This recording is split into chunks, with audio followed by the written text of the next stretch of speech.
നമസ്കാരം. ഞാൻ doctor Susan Joseph, consultant gynaecologist.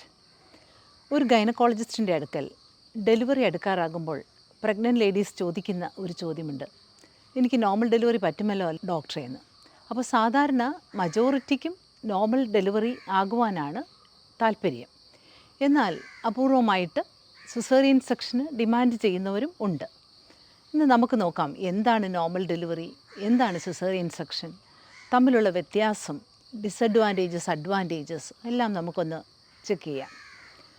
Normal delivery എന്ന് പറയുമ്പോൾ അത് നാച്ചുറൽ പാസേജായ വജൈന വഴി കുഞ്ഞ് പുറത്തേക്ക് വരുന്ന പ്രക്രിയയാണല്ലോ. സിസേറിയൻ സെക്ഷൻ എന്ന് പറയുമ്പോൾ അമ്മയുടെ വയറിലൊരു കട്ട് വന്ന് യൂട്രസിലും ഒരു കട്ടുണ്ടാക്കി കുഞ്ഞിനെ പുറത്തേക്കെടുക്കുന്ന പ്രക്രിയയാണ്. അപ്പോൾ എന്താണോ നാച്ചുറൽ അതാണല്ലോ നോർമൽ. അപ്പോൾ നോർമൽ ഡെലിവറിയാണ് എപ്പോഴും ബെസ്റ്റ് എന്ന് നമ്മൾ പറയാറുണ്ട്. എന്താണ് ഈ നോർമൽ ഡെലിവറിയുടെ അഡ്വാൻറ്റേജസ് എന്ന് നമുക്ക് നോക്കാം. അമ്മയ്ക്കും കുഞ്ഞിനുമുള്ള അഡ്വാൻറ്റേജസ്. അമ്മയുടേത് പറയുകയാണെങ്കിൽ പെട്ടെന്നുള്ള റിക്കവറി, അതായത് ഡെലിവറി കഴിഞ്ഞാൽ ആ സമയത്ത് തന്നെ വേദന മാറുന്നു.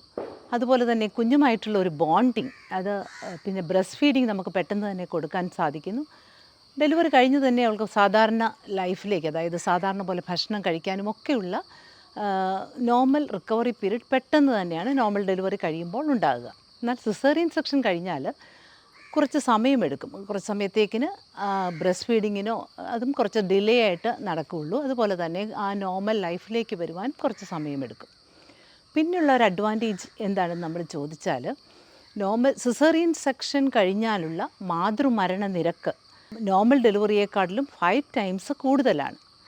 സിസേറിയൻ സെക്ഷൻ എത്ര സേഫ് ആണെന്ന് നമ്മൾ പറഞ്ഞാലും അനസ്തീഷ്യ മൂലമുള്ള കോംപ്ലിക്കേഷൻസ്, അതുപോലെ തന്നെ ഇൻഫെക്ഷൻസ്, ബ്ലീഡിങ്, ബ്ലഡ് ലങ്സിൽ അല്ലെ വെയിനിലൊക്കെ വെസലിൽ ക്ലോട്ട് ചെയ്യുന്ന പ്രോബ്ലം തുടങ്ങിയ കാരണങ്ങൾ മൂലം അമ്മയുടെ കോംപ്ലിക്കേഷൻസ്, അതായത് മരണനിരക്ക് തന്നെ നോർമൽ ഡെലിവറിയേക്കാൾ 5 times കൂടുതലാണെന്ന് ചില പഠനങ്ങൾ തെളിയിച്ചിട്ടുണ്ട്.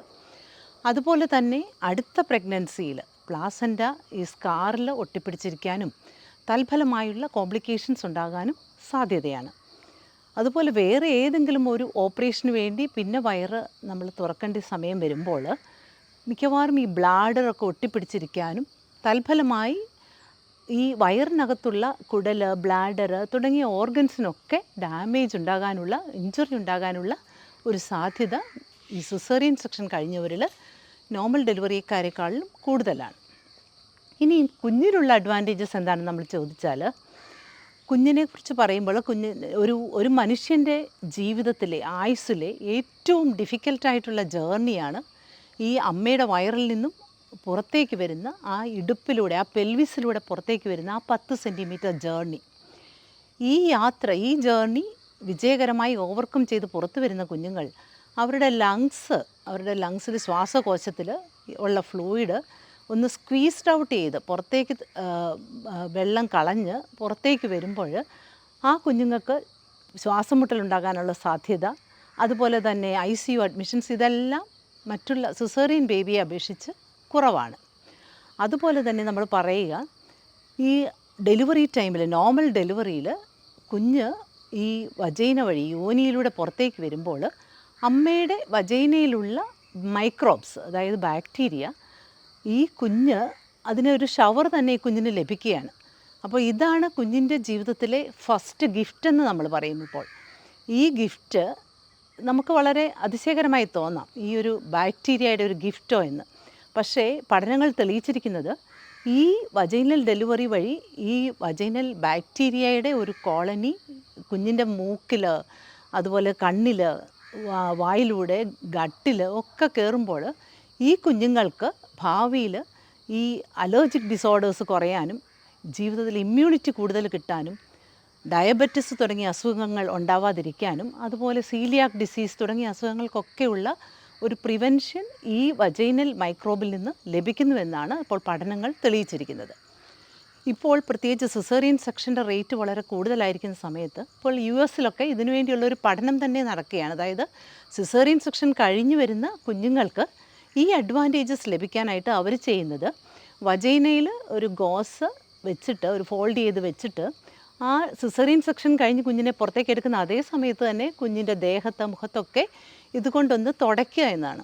ഇതൊരിക്കലും ആരും തന്നെ ചെയ്ത് നോക്കരുത്, കാരണം ഇൻഫെക്ഷൻസ് ഒക്കെ ഉണ്ടാകാനുള്ള സാധ്യതയുണ്ട്. അപ്പോൾ അത്ര ഇമ്പോർട്ടൻസ് ഈ വജൈനൽ മൈക്രോബിന് ഉണ്ട് എന്ന് മനസ്സിലാക്കുക. സിസേറിയൻ സെക്ഷൻ കഴിയുമ്പോൾ ഈ അഡ്വാൻറ്റേജ് കുഞ്ഞിന് ലഭിക്കുന്നില്ല. ഇപ്പോൾ ഈ വജൈനൽ മൈക്രോബിനോടുള്ള എക്സ്പോഷർ ഒരു ബർത്ത് റൈറ്റായിട്ടാണ് ഇപ്പോൾ കാണുന്നത്. അപ്പോൾ ഇതാണ് നോർമൽ ഡെലിവറി കൊണ്ടുള്ള അമ്മയ്ക്കും കുഞ്ഞിനുമുള്ള അഡ്വാൻറ്റേജസ്. എന്നാൽ എന്താണ് ഡിസഡ്വാൻറ്റേജ് എന്തെങ്കിലും ഉണ്ടോ എന്ന് നോക്കിയാൽ, സാധാരണ പറയുക ഡെലിവറി ടൈമിൽ, പ്രത്യേകിച്ച് ബിഗ് ബേബി, അതായത് കൂടുതൽ തൂക്കമുള്ള 4 കിലോയൊക്കെയുള്ള കൂടുതലൊക്കെയുള്ള കുഞ്ഞുങ്ങളെ ഡെലിവറി ആകുമ്പോൾ വജൈനയുടെ ആ യോനിയുടെ മസിൽസൊക്കെ കൂടുതൽ സ്ട്രെച്ച് ചെയ്യാനും തൽഫലമായി ഭാവിയിൽ ഈ ചുമയ്ക്കുമ്പോൾ യൂറിൻ പോകുന്ന സ്ട്രെസ് ഇൻകോണ്ടിനൻസ് അല്ലെങ്കിൽ ചെറുതായിട്ടുള്ള പ്രൊലാപ്സ് തുടങ്ങിയ പ്രോബ്ലം ഒക്കെ ഉണ്ടാകാൻ സാധ്യത വളരെ കുറച്ച് കൂടുതലായിട്ട് നോർമൽ സിസേറിയൻ സെക്ഷൻകാരെക്കാളും ഉണ്ടാകാം. എന്നാൽ ഇത് പ്രിവെൻറ്റ് ചെയ്യാനുള്ള എക്സസൈസ് സാധാരണ നമ്മൾ ഡെലിവറി കഴിയുമ്പോൾ അമ്മമാർക്ക് പ്രത്യേകം അഡ്വൈസ് ചെയ്താണ് വിടാറുള്ളത്. പിന്നെ ചിലർ സിസേറിയൻ സെക്ഷൻ ഡിമാൻഡ് ചെയ്യുന്നത് ഒരു പെയിൻ അറിയാതിരിക്കാൻ, പെയിൻലെസ് ഡെലിവറിയുടെ ഫെസിലിറ്റി ഇപ്പോൾ ഉള്ളപ്പോൾ ഈ ഒരു ഓപ്ഷൻ സ്വീകരിക്കേണ്ട ആവശ്യമില്ല. അതായത് പെയിൻ അറിയാതിരിക്കാൻ വേണ്ടി സിസേറിയൻ എടുക്കേണ്ട കാര്യമില്ല. സാധാരണഗതിയിൽ അമ്മയ്ക്കും കുഞ്ഞിനും വേറെ പ്രോബ്ലമില്ല, നോർമൽ ഡെലിവറിക്ക് ട്രൈ ചെയ്യുന്നതിന് യാതൊരു തകരാറുമില്ല എങ്കിൽ ശരിയായ ഇനഫായിട്ടുള്ള ടൈം കൊടുത്തിട്ട് നോർമൽ ഡെലിവറിക്ക് വേണ്ടി ട്രൈ ചെയ്യുന്നത് തന്നെയാണ് ഏറ്റവും ഉത്തമം. എന്നാൽ അമ്മയ്ക്കോ കുഞ്ഞിനോ എന്തെങ്കിലും പ്രോബ്ലം, അതായത് ഒരു സിസേറിയൻ സെക്ഷൻ ആവശ്യമായി വരുന്ന സാഹചര്യത്തിൽ തീർച്ചയായിട്ടും സിസേറിയൻ സെക്ഷൻ തന്നെ വേണ്ടി വരും. അല്ലാതെ ഒരു കോംപ്രമൈസ്ഡ് ആയിട്ടുള്ള അമ്മയോ കുഞ്ഞിനെയോ അല്ലല്ലോ നമുക്ക് വേണ്ടത്, ആരോഗ്യമുള്ള അമ്മയും കുഞ്ഞും. അപ്പോൾ സാധാരണഗതിയിൽ മിക്കവാറും ഒബ്സ്റ്റട്രീഷ്യന് കുറച്ച് സമയം വെയിറ്റ് ചെയ്യുമ്പോൾ, പ്രത്യേകിച്ച് പുറത്ത് ബൈസ്റ്റാൻഡേഴ്സ് നിൽക്കുന്നവരുമൊക്കെ അൺനെസസറി ആയിട്ട് സിസേറിയൻ സെക്ഷന് വേണ്ടി പുഷ് ചെയ്യാതിരിക്കുക. നോർമൽ ഡെലിവറിക്ക് വേണ്ടി പ്രോബ്ലം ഇല്ലെങ്കിൽ മാക്സിമം ട്രൈ ചെയ്യുക. ആരോഗ്യമുള്ള കുഞ്ഞും ആരോഗ്യമുള്ള അമ്മയും നമുക്കുണ്ടാകട്ടെ. ഈ വീഡിയോ നിങ്ങൾക്ക് യൂസ്ഫുൾ ആയെങ്കിൽ please like, share and subscribe and do not forget to comment. Thank you for watching. അടുത്ത ഫ്രൈഡേ നമുക്ക് പുതിയൊരു വീഡിയോയുമായി കാണാം.